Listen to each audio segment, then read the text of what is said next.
Hello, great to see you once again. Welcome back to the Kenya Times. It's always a pleasure joining you in this conversation. Today, I'm coming live to you from the Synagogue Church right here in Nairobi, the church of the ex-Mungiki leader, Apostle Ndura Waruinge. We shall be discussing with him so much about the Mungiki, how it was formed, and even the myths, concerning this ethnic community that was here before. So follow us throughout this conversation until the end. It's always pleasure. Apostle Ndura Waruinge, karibu sana the Kenya Times. How are you? I'm fine. We have really looked for you, and finally we are here. Thank you for giving us the opportunity. Yeah. So first and foremost, our viewers and our audience will want to know, maybe there's someone who is watching for the first time, would want to know who is Apostle Ndura Waruinge. Apostle Ndura Waruinge is a common guy in the streets of this nation. He's a guy that was born some many years down the line. I'm a son of a father who was a polygamous, and in the line of the number of my hierarchical number, I'm about number 16 out of 20. So I'm just a small boy in a family. 16 out of 20? Yes. For those who know, they know. We might be many, because I don't know my father, what he was doing out there. But out of the people we know ourselves, we are 20, and I'm number 16, around number 16 there. Meaning there are those who you don't know? No, I'm saying this. My father has had 20 that we know. Okay? So because that was his own activities. We are 20 that we know. 2 wives that we know, and I'm number 16 that I know. Thank you. You're leaving us in suspense, but it's okay. Yeah, I'm a man. I know what I do as a man. The same as you know, you may come here and say I'm good, but a man is a man. True. There is no, when I out of the researches I've done in the whole world, a man is the Bukungu man is the same as American man. They only pretend that this is a Muzungu, this is somebody else, but a man is a man. How the man in Kenya behaves, the same way the man in America behaves. We are the same. So when I say the person, we are 20 that I know, I mean also I have a character that I know myself as a man. Yes. And where was Apostle Ndura Waruinge brought up during I was brought up in two environments. One environment was in Kericho, then the bigger Kericho before it was split into Bomet and Kericho. And I grew up in a place called Kerito. Kerito is in a tea factory near another factory that is called Sotik Tea Factory, which is also encompassed with Kipkebe, Kiptenden, Magura. It was one company but had different factories of tea, because Kipkebe was part of Magura, was part of Kerito, and was part also of some part of Sotik. Not the main Sotik, but Sotika tea factory that was called Sotik, under Sassini, now the Sassini company, which is owned by the Queen or the King. So that is where my father used to work. But I was born in the other side of Bomet, in a hospital called Kaplong Hospital. Kaplong Mission Hospital. That is where I was born. But we grew up in Kerito. Kerito is bordering Nyamira County and now Kericho County. That is where my father used to work, in that tea factory.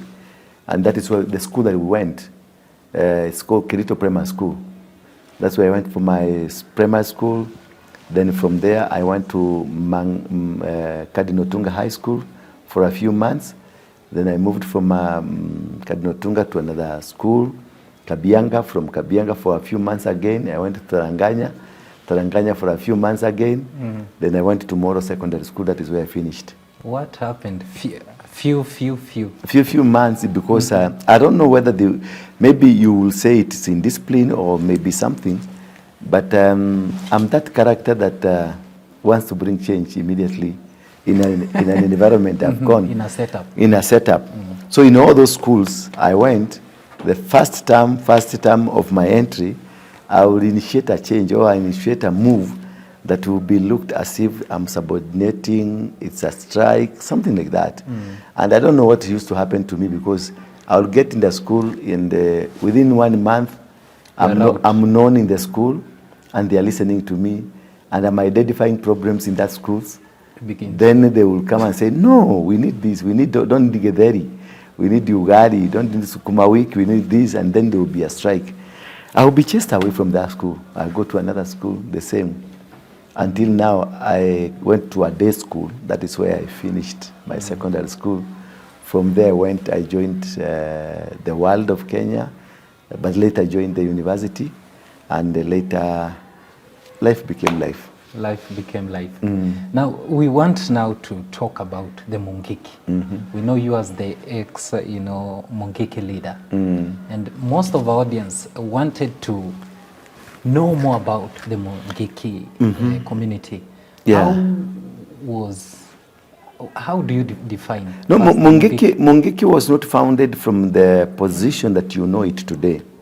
It was neither a cultural group, neither a political group, it was just a social group, whereas a CBO, community-based organization. And this was started right in Molo. That is, after Kericho, we came back to Molo. Molo, that is where I call home. And also, we had another home in Nyahururu, a place called Karandi, where Maina comes from. Maina Jenga is my first cousin. Where they come from, yes, is my first cousin. Where he comes from, me from Molo, them from Nyahururu. Then we grew up together. And this thing started as a social group, a community-based. We were doing some small community-based activities. You register an organization for a particular reason, like now praying darts and maybe doing some businesses, having some chicken. And we are only 7 that we founded it. But again, we didn't come to realize that it was not really meant to be what we were thinking it is. God had a destiny about us with that organization that we started, with our coming together. So while Maina was in Nyahururu, he had his own activities, doing so many things that were quasi-religious, because we became funny. And me in Molo, I had also my various activities which were quasi-religious, which were also strange and funny. And which year was that? That was around 1987, 88 and 89. That's the time we really started. But the real time that we came together was 1988, around the month of December. That is when now these things started coming up strongly. Maina had different issues altogether, and he would say that there are people speaking to him. He could see things happen, strange things happening around him. At the same time, at my place, I also see things, funny, strange things. Now I'll tell my parents, I'm seeing people seated there with wings. And then they will tell me I'm becoming mad. The same thing Maina will tell the parents, that he's seeing, instead of seeing maize plantation, you will see so many people. Instead of seeing the maize or trees, he's seeing people. And people. This thing was like funny. As Maina went to school in Jomo Kenyatta High School, I was being chased from one school to another school. Maina went up to Form 2. That's how he dropped his school, because he was the school not hold him anymore. And he dropped, he dropped in Form 2 in Jomo Kenyatta High School. And that's the end of his education. My parents pursued me, kept pushing me until I got to Form 4. After Form 4, I dropped school again. I got good result, but I didn't go on. I came to Nairobi, started doing my activities, and I pursued to do the Mungiki thing. Now, how did Mungiki become a Mungiki? Mungiki became a Mungiki, a reality of Mungiki became a Mungiki, what we see today. It is not what we founded. No, it's completely two different things. What we founded was supposed to be a self-help group that was to end in the village. It was like a CBO. It was a CBO that was to come to an end in the village. In fact, had it not because of the changes came, I would be in a village. I would be an old man in a village smoking that tobacco. You know, those old men smoking tobacco, wearing those the kabutis, old one, and having jiggers around there. That's what I would be. Had it not for what transformed that we didn't intend to have, or we didn't intend to have.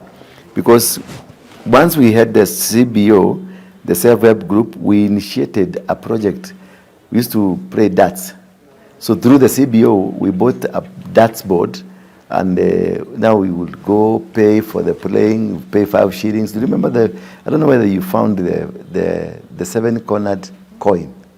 Not. Is it hexagon coin, the Mwai coin that had 7 corners. So that's when you would pay to be allowed to play darts. Then we had somewhere we'll drop the 5 shillings. Then eventually we dropped for almost a year. Then the mkebe was full. Then we decided to get, at the end of the year, it was around December, we decided to go and check what is in the mkebe. Looking at what is in the mkebe, we counted the money. It was about 3,000 shillings. It was 3,000. It was much. A money that got us trembled. We will not. It was unimaginable the kind of money we have. We involved our parents, because we almost first started fighting. Some wanted to. We say we subdivide. Some others we say we start a business. Some others we continue to keep the money until we get more money. And a commotion came until our parents were involved, that we sought our parents to come and help us how to use this money. Then we decided that this money will be reinvested. So we reinvested into buying of potatoes and selling potatoes to Nairobi, to the lorries that used to come to our village, and it went on. So because of the rumors that went around that this group is one of the richest in the community. They have 3,000 shillings. It was every parent were discussing about it. People in the community were discussing about the 3,000. So because of that, so many young people joined us. So you mean you and Maina Njenga were the founders? We are the founders together. But Mungiki began as a community-based organization. It was a community-based organization. We never had the intention that one day that we will become popular in the nation. Not what we knew today. Not what you know today. It is completely different fashion, completely different thing. We didn't have an intention of what you know today. Mungiki became transformational, and while youth came to us, that is the time we had the tribal clashes. The Kikuyus and the Kalenjins were fighting each other. That's around 90, 91, 92. Then our group, because we had the command of the young people, like the Gen Zs you're seeing now, then we decided we are not going to run away. We decided we were going to fight them. That is back in the village. In our village, in Imolo now, we decided we are going to fight them. How can we run away from them? Our parents were suggesting that we run away. But me, I insisted to the young people, I told them, why should we run away from here? Yes, my father was insisting that we come to Muranga, because that is to Kiambu, Muranga, Nyeri, because that is central, our home, where they had come from. Then I remember I asked my father, yes, you are telling us to go back to Muranga or to Kiambu, whatever you want us to go. Where are we going? Then he told me that let's go back where I came from. That is where his mother is. Then I asked him, where is my mother? He told me, this is your mother. Where is the land of my mother? He told me this is a land. Then why are you taking me to the land of your mother? And I have the land of my mother. He slapped me because I was becoming a little bit stubborn. Because I could not listen with him why I will be taken to his mother's land, go to stay with his mother when I have my mother's land. Your mother's home. So I told my father, I'm going to protect our land. I'm not going with you. If you have a place to go, you can go. But our place to go is here. This is where I was shown. You became stubborn. I became stubborn. My father really tried to punish me. They tried to punish me because I was arrogant. I was those young boys, arrogant young boys, known for every crime, known for every stupid thing, known for every bad thing. You know, if you lost a knife in your place, it was most likely everybody would just go to somebody, to so and so's family. You might find it there, and it was most likely you'll find it there. I was all manner of things. I would stay. I would get all dogs used to follow me. Everything used to follow me. I used to control all the young boys. I used to be a controller. I would tell them, don't obey your parents, and they will not obey their parents. And that is how it came. No, how did this now transform from the self-help group? Now the Kalenjin warriors were fighting us. That was from a land called Karirikania, or Nguroni, Karirikania, and some places called Kamuaura, and some places called Mochorwe. The Kalenjins were coming, they were fighting, they were torching, they were burning our houses. So I reasoned with other guys, would we run away from these guys? They are burning our houses. Why would they burn our houses? Then it was like everybody questioned that. Then we decided, should we run? I said, no, we can't run. We are going where? We are following your father to do what with him? He is taking us to his mother. And you want me to follow my father to his mother? No, and you leave your land. And I have my land here that I was shown by my father and my mother. This is your originality. So you decided to counter. I decided to. Immediately that everybody agreed with me. All the young people agreed with me. We decided to counter. Now, as the countering, the princess is crying. They were not crying because of what is happening, but crying because I have led other young people to go and die. Okay. That was the cry. The cry was not about what the Kalenjin were attacking us. The cry was, I am leading young people children to go and die. Young children to go and die. Because those guys were using arrows, they were using guns, they were well prepared. And what were you guys using now? We had pangas, knives, and we implemented some spears. Some spears, fake things. And we had pangas. Then we said, let's go and let's face them. And we had the shield, Mabati shield. We decided, let's go. If they're going to die, let's die because of our land. And that is what I call the spirit of Mau Mau. Now, at that moment, your parents now had fled. No, we have told them to go. We told them off, and we left them. So they decided, and they said, we have lost our children because of so and so son. So everybody was accusing my father that it is your son that has led our children to go and die. So once we decided, now we walked towards the Kalenjin warriors. They were on the other side in a place called Mochorwe, and the other side of the place called Ngenia. So they were advancing towards us. They were being led by an ex-soldier. His name was the name has disappeared. I'll let you know the name before we finish the podcast. Yes. So we moved towards them. For the first time, they saw Kikuyus moving towards them. They are not running away. They stopped. Why? Because they had never seen that. They had never seen Kikuyus. They were used from Karirikania, from Mochorwe, from Orengori. Kikuyus were running away. So they saw for the first time Kikuyus are facing them, are becoming courageous. So we went, we approached them, and they had a dog. They released their dog to come to attack us. The dog came straight to me. I hit it with a panga, it died. When they saw the dog has died, they started running away. Kumbe, this dog was a god to them. This is the dog that we were using as the power. I killed the power. They ran away. We pursued them until they went the other side of Kipkelion. The other side of Kipkelion, from the Molo side, the other side of Kipkelion, they went to Kericho. And that time I became a hero. Now everybody, from that moment, Mungiki was born. And at that point, yes, where was Maina Njenga? We were together. We were together. Okay. We were together. And that is because we were the people that started that self-help group. So we were the people who gathered these young people, and we won the battle. I killed the dog, they ran away, and we were able now to stop the clashes. It stopped from there. By then I was 17 years old. 17 years? Yes. And you were doing all this? I was doing this. And how old was Maina Njenga? Maina Njenga was a little bit older than me. He was around 23, 24. He was a bit older than me. So that is how it stopped. And the tribal clash ended. Now, the ex-freedom fighters, our fathers, my father was the Mau Maus. My father was an ex-freedom fighter. My mother was an ex-freedom fighter. In fact, my mother was jailed for 7 years because She was a gun keeper. They arrested her with 36 guns, that's 6 rounds of ammunition and 7 guns. So she was jailed. My father was detained. My grandfather was the founder of Mau Mau, is General Waruinge. If you go to his street, there's General Waruinge Street. That's my grandfather. Okay.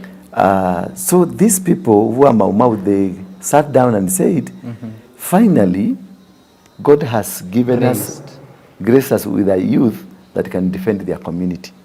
So they came and graced us. They slaughtered a bull for us, and now appreciated, and we were blessed. Since then, things changed.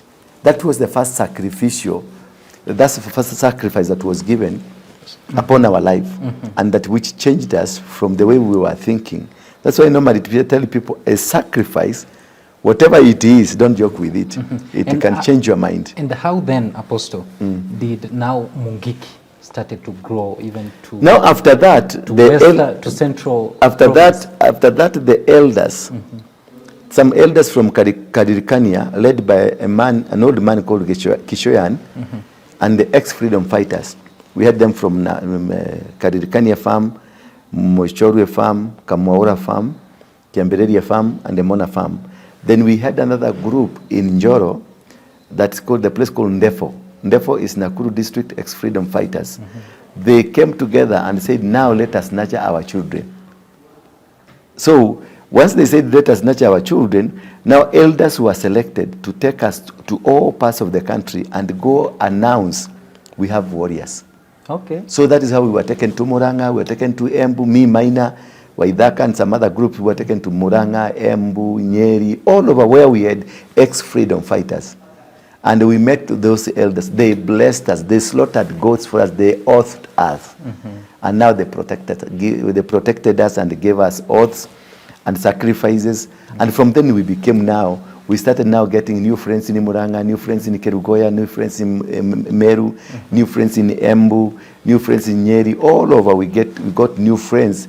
Then the young people were now given by the parents to us that we may be able to take them through. So now this Mungiki grew from it became now a central thing. It is that issue of the tribal clashes that made us and changed us. Now it became now a group that started growing from the grassroots.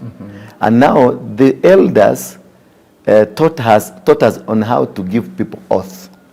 And now we started the oathing. The young people that were joining us, we oathed them to become staunch supporters or followers of what we are doing. So you mean that there were not any other Mungiki members from other regions? We didn't have. Central. We didn't have from Central. Province. We didn't have from Central. Mungiki emanated from Moro and Laikipia. Yeah. Because that's where Maina comes from, and the Moro, that's where I come from. But now the power of Mungiki, until what is it powering now, was fueled, characterized by it was fueled by the tribal clashes.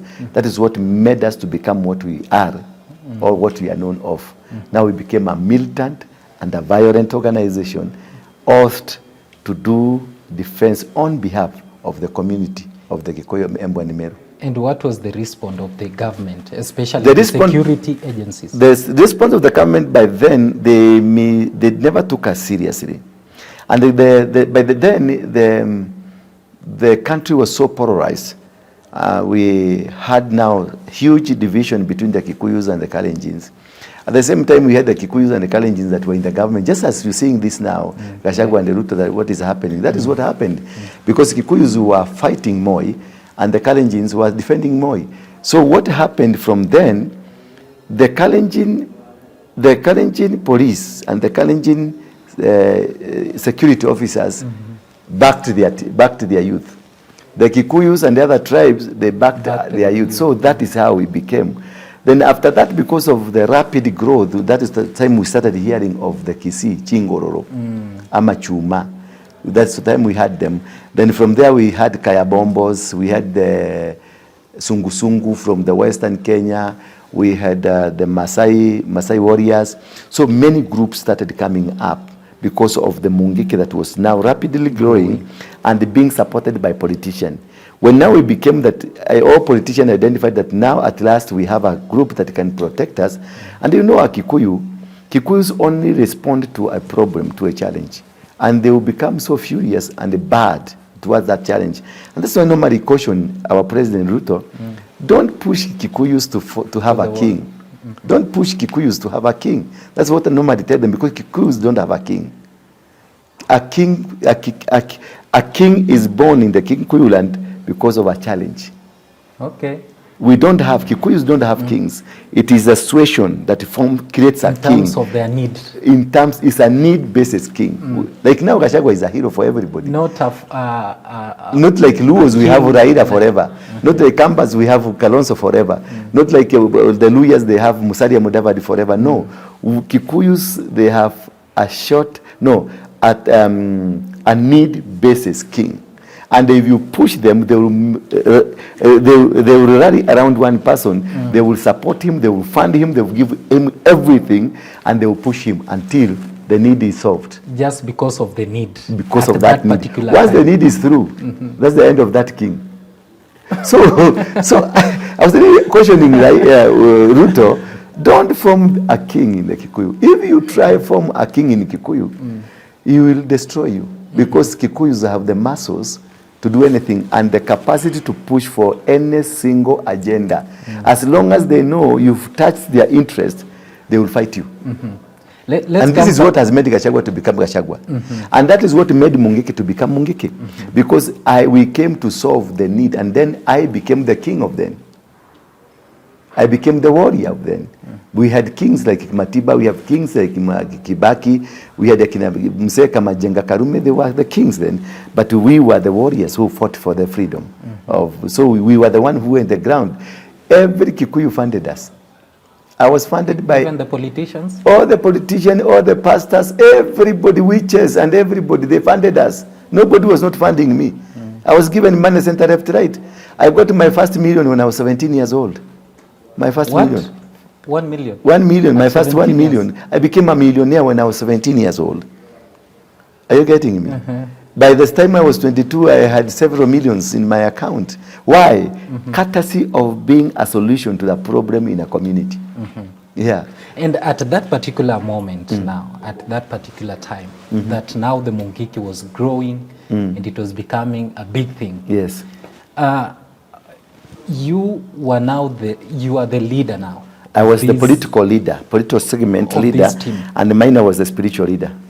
We created two leadership, a spiritual leadership and an organizational. I was the national coordinator, and mine was our bishop, a spiritual leader. So what we did, we needed a glue to make this organization remain together. But we also needed somebody who has a mind to change the status of young people or make them move forward, because you can have people glued them in a spiritual aspect and they are doing that thing, they become idle, they become useless. But when you have somebody who is strategically planning for how do we empower these young people socially, economically, and politically, because we needed to have that. Why Moi was fighting us is because he had demoralized the political ground of the Kikuyus. So what happened is that the Wazes, when they came, they told us when they were fighting the freedom, they were fighting for their land, they were fighting for their political freedom, and they were fighting for the economy. So that thing, we took it over, because remember, we were also schooled. So we took it over. Once we took it over, we now build an outfit to address the economical issues. Remember, we started with that, and we had 3,000. So Karume, Kina Michuki, they came in, and so they were part of you. None of a politician then, during the Kibaki days, the Matiba days, who was never a Mungiki member, or the Kikuyus. But there were those politicians by then who were condemning the same. No, Mungiki. Then what they will do, at some point they will condemn in the public, but they will support us in the ground, because they're also fearing that Moi will kill them. So what we did, we agreed, let us be branded bad boys, but some you be raising money, you giving us money, we go fighting. And that is what happened. So that is why we had some politicians. Yes, most of the politicians were not publicly saying we are, but they were. None of them that was never, including Akina Kibaki, Akina Matiba, all those people, we were fighting one enemy, the enemy of our community. So nobody, right now, let me tell you one thing. And who was the enemy by then? The enemy was Moi and his Kalenjin people, because they're the one who are evicting us from our land. They're evicting us from where our positions. So that was our common enemy. And Moi was the common enemy. And we are fighting him as a common enemy. So that is what raised people like Jenga Karume to become strong leaders in the community. People like Meshukis of then, people like Matibas of then, people like Kibaki came after he was sacked. From the cabinet. From the cabinet. People like Kina Ngengi Muigai, Kongo Muigai, those are the people that now said, if we die, let us die, but we are going to defend our community. So, Apostle, I want to understand here. So, you mean that Mungiki was a big thing? It became a big thing. It became that even politicians were inside. No, you could not thrive, you could not do any politics in central Kenya without being a member of Mungiki. It was no, because any constituency you go, we have like 5,000 members of Mungiki. And these are the same people that you need to vote for you. So you must become one. And that is how we contained, we made sure that we are controlling and we are influencing anything because we needed their resources. We didn't have resources. We needed their resources. So we arrested them and we locked them in one house. I remember we locked them. So you became like police We were a officers. militia. We were a militia with everything. We had guns, we had everything. We were controlling. Where were you getting those guns? Guns, they were available. Even today, if you want one, I can get you one.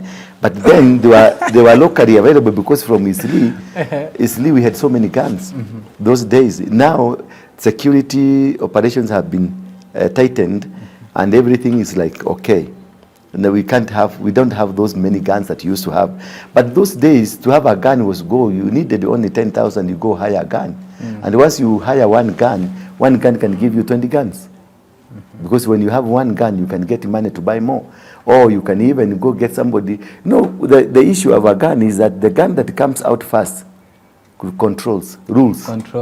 Whether you have a big gun or a small gun, if I come with a toy, I come with a toy and you don't know it's a toy, I place it here and you are carrying an AK-47, you drop it. You surrender. You surrender.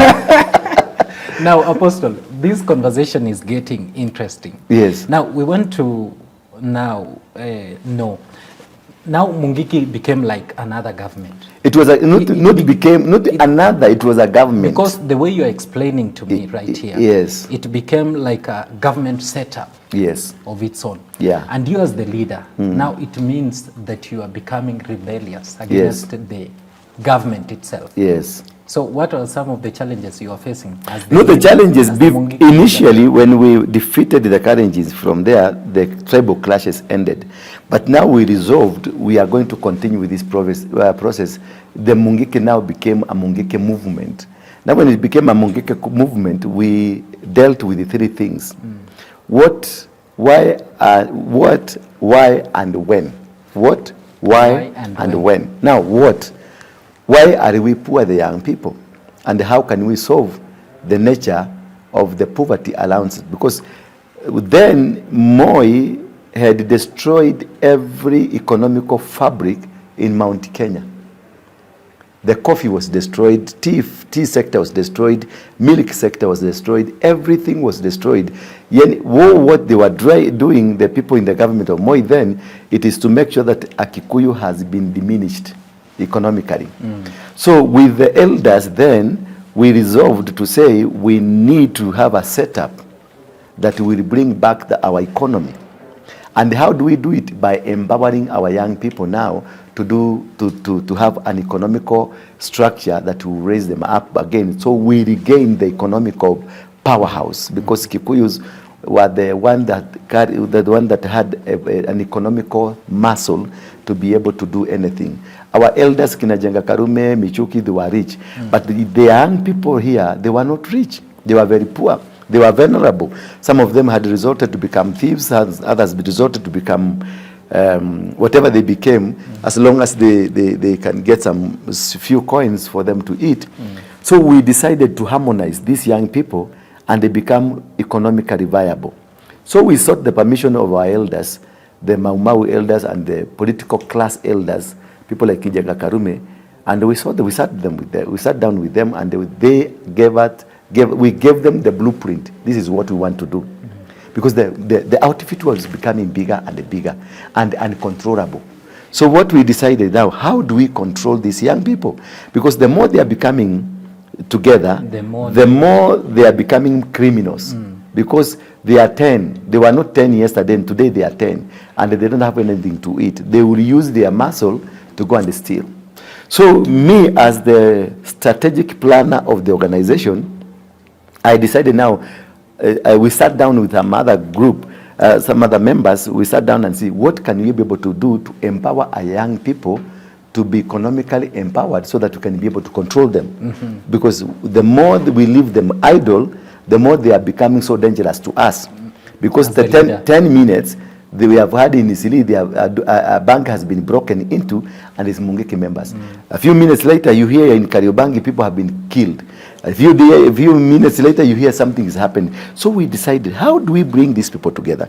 How do we make these people work? And so that we can stop the crime amongst our Kikuyu community, because this is what Moi is now using to kill our sons, our brothers. So we were looking for what do we do as a community to stop Moi killing our young people. So we decided we come up with economical structures. The solution one was, how do we do it? How do we now take over the economy? Because the economy was with Indians and a few cliques in the government. We didn't have, the money was not flowing. So what we did, we decided to choose how many members, what is the backdrop, what is the figure of our members, what they do, the larger, bigger. Then we discovered that most of them are in the matatu industry, most of them are in garbage collection, others are in water vending, others are just robbers, they are the pickpockets. Ndudi was not there. Ndudi just came the other day. Okay. Ndudi is just, it's about 7 years ago. 2002, that's when Ndudi came. So, and it's Fai Yamari who brought Ndudi. The first Ndudi was brought by Fai Yamari. The first business of Ndudi is Fai Yamari, the one who was brewing some changa here in Naivasha. So, this guy, so once we decided, we saw most of our members are in the matatu industry. So we decided that we are going to streamline matatu industry. And I started one with the Kayole. Then the route was 19... Kayole in Nairobi. Yeah, the first route was called 1960. The first route, the name of the route was 1960. That was carrying from Umoja round to Kayole, Manyanja, then to Nairobi. Then another one, route 17A, that was in Mweki. And another one was 14, that was in Kariobangi. And another one was route 87, yeah. Those are the routes that we decided now we are going to control them. Now how? How now? So we decided we have to impose ourselves into the matatu industry. Make it so completely uncontrollable. Even make sure the police are not in control. They cannot be able to handle it. We stopped. Went to Kayole, went to Kariobangi, and they stopped. Matatu will not run. We just tell them, just bring your car.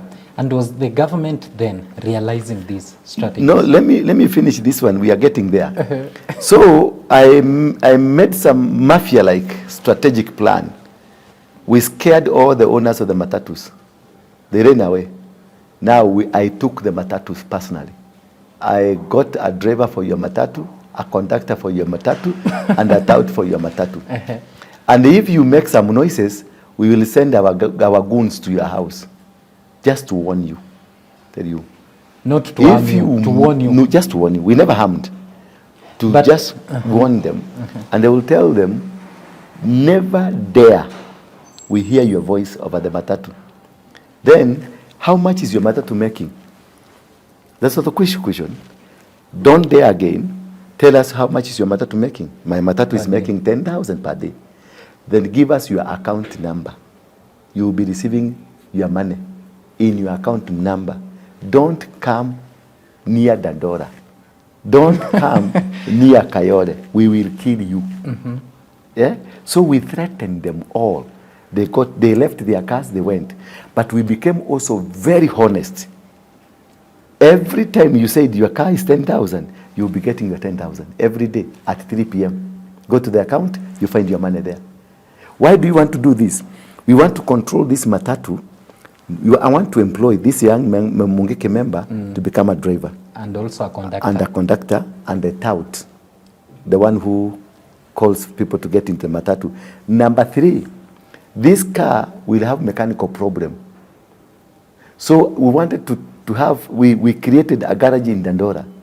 All vehicles, when they have a mechanical problem, they go there. They go there. Now, other Mungiki members are there working there as mechanics. Then there is another one. We chose to run that. It was Ajip, it was Caltex, it was Shell. Then Total was not very strong. So we decided, we know where the oil is being got from. It's Mombasa. We go buy our oil, we intimidate the owners, suppliers of the oil, we build our petrol station. Then we put it in Dandora. So we did it because we were controlling land. We created a petrol station where every matatu, that is where they will fuel. Yeah. So the one running the matatu is our member. So we have created a job opportunity from the petrol station and economic solution. So we knew that have relaxed. Let's go now to political one. Yeah, then we went to garbage collection. We did the same. We chased Kanjo from the area. We did the same. We went now, we controlled water. We started selling water, the Kanjo water. We started selling water. Then we created the dumping site in Dandora. I'm the one who created it.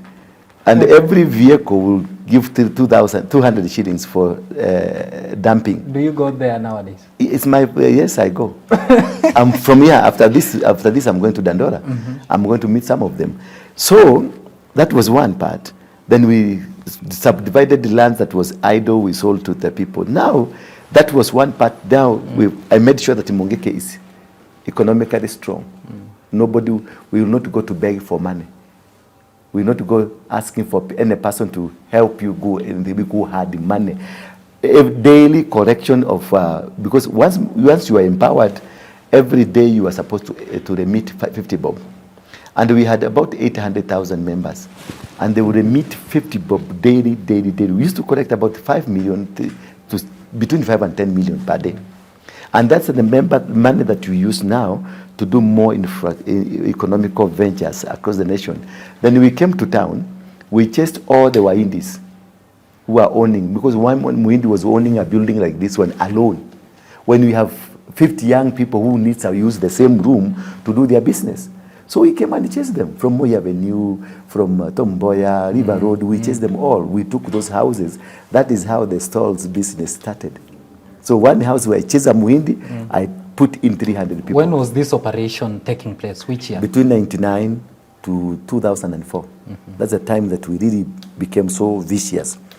Now, after that, we moved to politics. Now we knew we have the economical power. Solutions. Now we wanted now to have our own political solutions, because we wanted to do more bigger things with the political. We are growing. Remind you, all this mind I'm talking about, we didn't have it previously. This thing was growing. We became like Homo sapien, Homo erectus, Homo hot. We grew, and we became monstrous as we grew. But we were so economical. We were so good because we were stopping crime, and we were stopping many things that you are seeing today. But at the same time, in terms of crime, yes, there were also stories that Mungiki used to commit a lot of crime by then. That was the propaganda that was initiated by the government and the people in the government, because we became uncontrollable.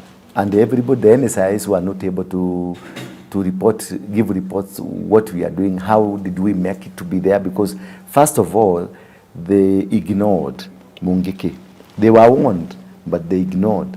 Because what I did, I told all the members to take a tobacco snuff. Every member to take one. Why? And every member, and then we created a story that we are circumcising women.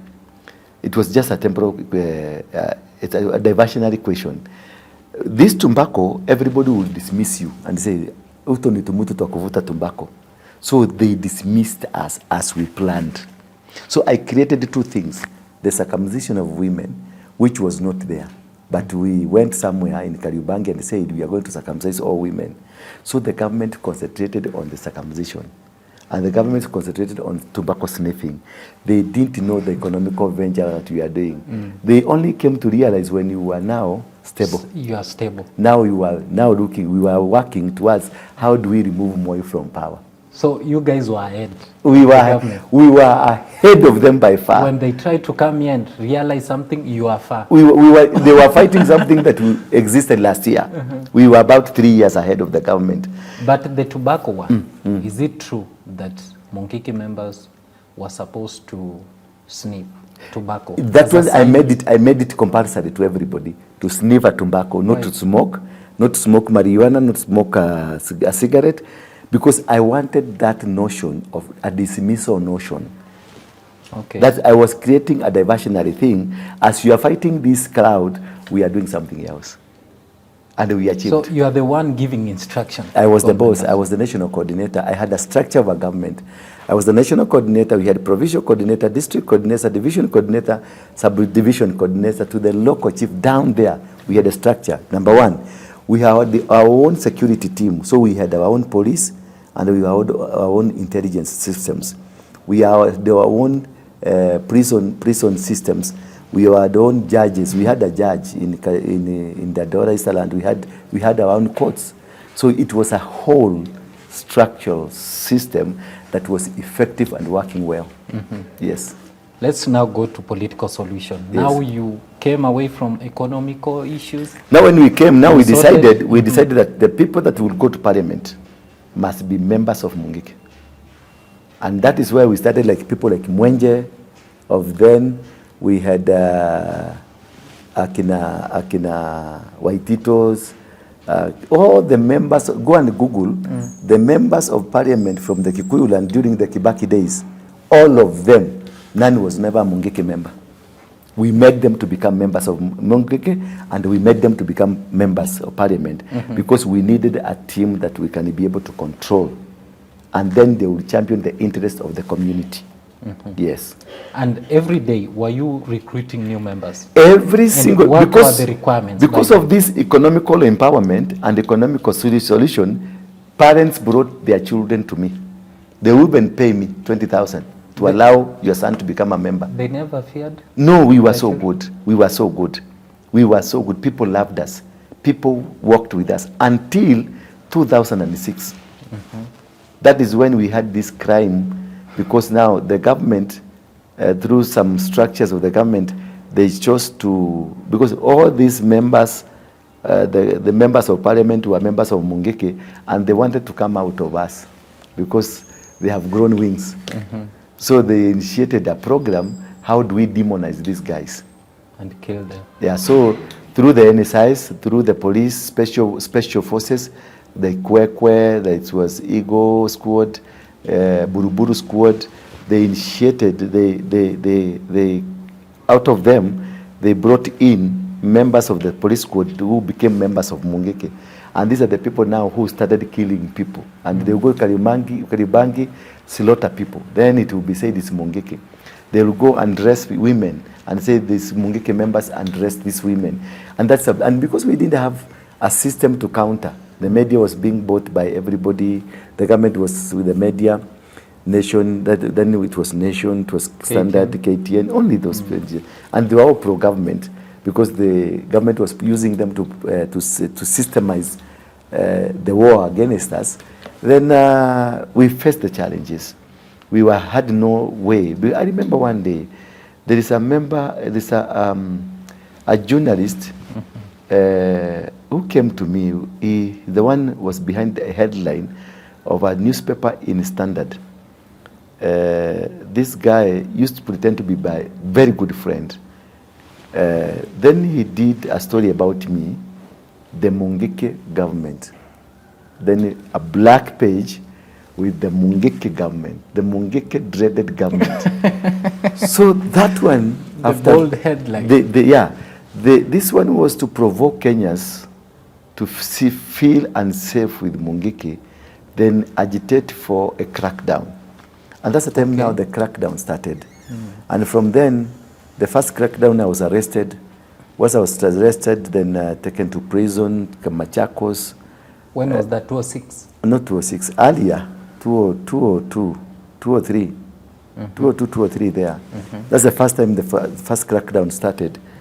Then I was arrested, taken to Machakos, taken to various courts. Mine was arrested. Me, I've been taken to prison 52 times. 52 times? Yes. We'll be taken, arrested, taken to court, out, arrested, taken to court, out 52 times. No single prison in Kenya have never been taken. Then I was taken to Nyati House. They did a lot of torture. Njau House, torture. What did they did for you? You know what they normally do. They squeeze your balls. Yes. So was that what you experienced? Those are many things. Those are many things that we experience, the torture. You'll be taken to a room that has water, that has acid. You'll be taken to a room that has snakes. They will be taken to a room that has siafu. Yeah, just torture. Psychological torture, mental torture. That's really happened to us. So the crackdown was to hold Mungiki. Yeah, that was the first crackdown. They were not killing. They were just torturing the leaders. Then they found these people, they are so enlightened. Even if you arrest the leader, the movement is going on. So they created the forces, and they have come up with a strategy how to kill these young members. And that's when Kwekwe was formed. Another one called Ego was formed. Another one is called the Buruburu. Even today, if you go to Buruburu, there is a van written M-O-B, Mungiki Operations Buruburu. It is written on the side. It is still there. And a special crackdown, the flying squad was created to come and kill us. And so many of us died. So many of us were killed. And we lost so much life. Yes. And that is where now the strength of the Mungiki became to be down, became to end. We had a lot of zeal because the more they killed, the more we became strong and powerful.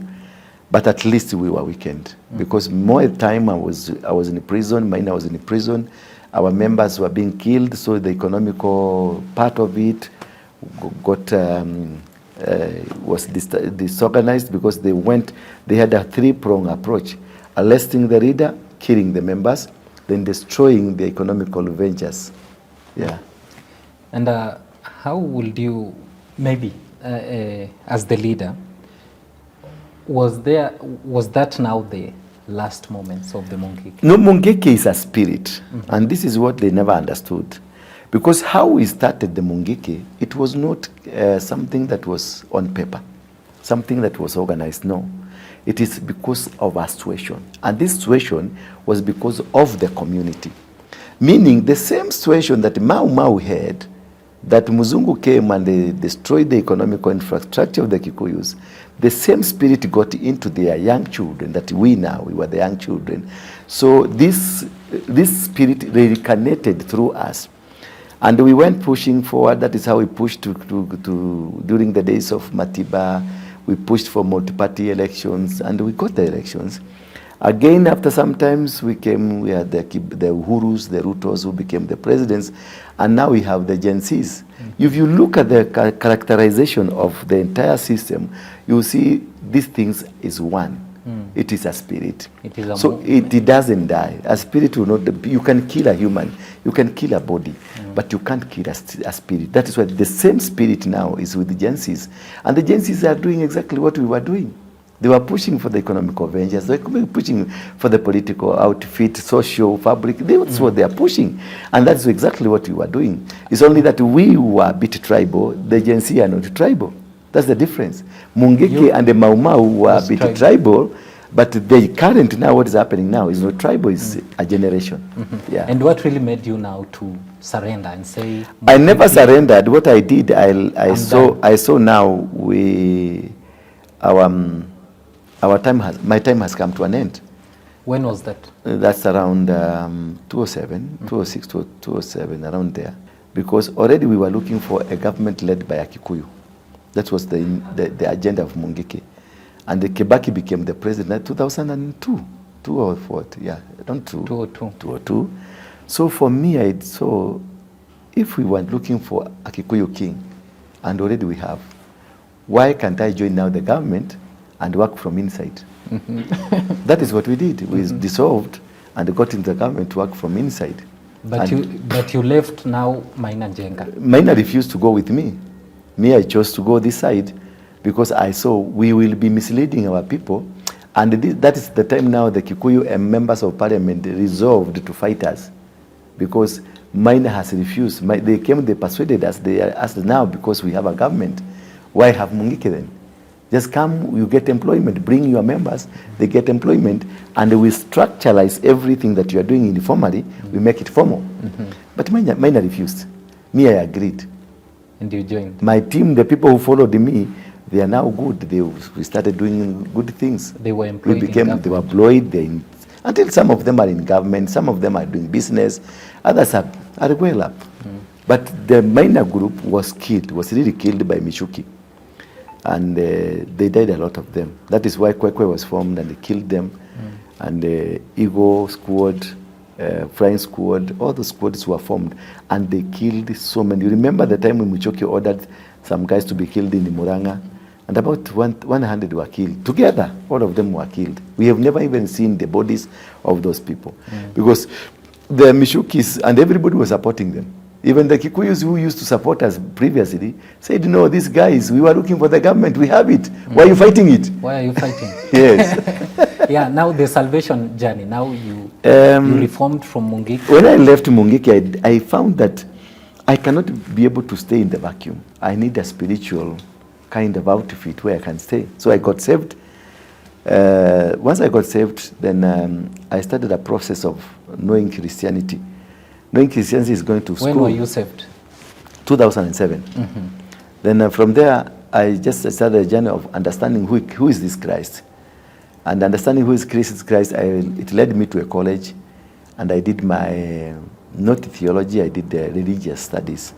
Because I wanted also to understand why do we have Buddhism, why do we have Islam, why do we have Catholics, what's the difference between theology and religious study. Religious study is a bigger platform that opens the door for understanding humanity and understanding the brain of a human being, and also understanding the brain, understanding the systems of the world, and also understanding deities and how they operate.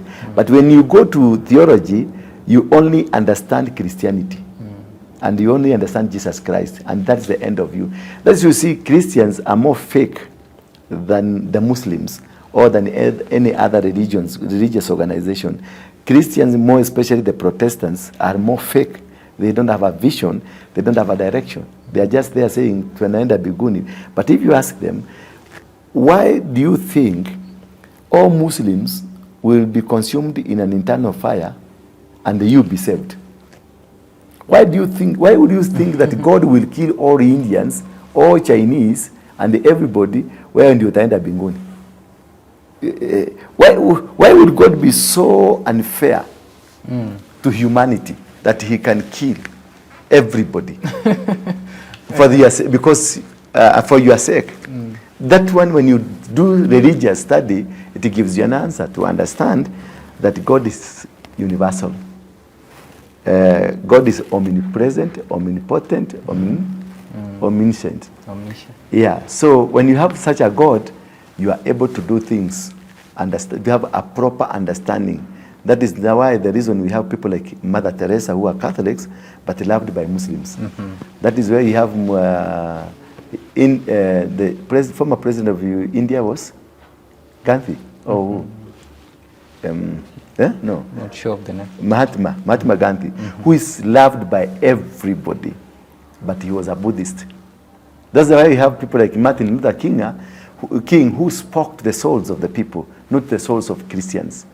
That's people understanding that God is for us all. Yes. And now you're a living testimony. I'm a living testimony because now I'm able to know that there's a difference between a church and an altar. So I didn't start a church, I started an altar where anybody can come and worship. In this altar, even a Muslim is allowed to come and worship and go. A Buddhist is allowed to come and worship and go. Because that was the intention. And an altar is not religion. An altar is a system of kingdom. It's kingdom. So when you're speaking about the kingdom, you get out of religion. Religion is sycophancy. But when you're speaking about the kingdom, you're talking about the kingdom of heaven. You're talking about the structures of God. You're talking about how to operate in God's positions. That is what we call the kingdom. And Jesus, when he came, he never spoke to us about religion. He never brought religion. He brought what? The kingdom of heaven. Because God is the king. And you look at the Buddhism, they talk about the kingdom. You go to the Islam, they talk about the kingdom. And the kingdom is being able to control the world. As part of Genesis chapter number 1, verse 26, 27, and 28, it is to control the world. When you control the God created man in his own image, and in the character of God, we were created. In verse 27, the Bible says that God blessed them and he gave them dominion over every bird, every fish, and every animal that creeps on the ground, every tree, every plant that is on earth. Then he told them, subdue the earth, and you have dominion. So that is what we call the kingdom. Indeed. Yes. So thank you, Apostle. It's been an amazing conversation, you know, talking about the foundation of Mungiki, yes, and even how it came to an end, and how you reformed to now being I never reformed. I don't know why you want to use that, because I was not a bad man. But now you are not. I was in the system of God. I was not a bad man, and I never regret being Mungiki a system of God? I never regret being a Mungiki member, because that is what I would introduce myself from, and that is what you introduced me.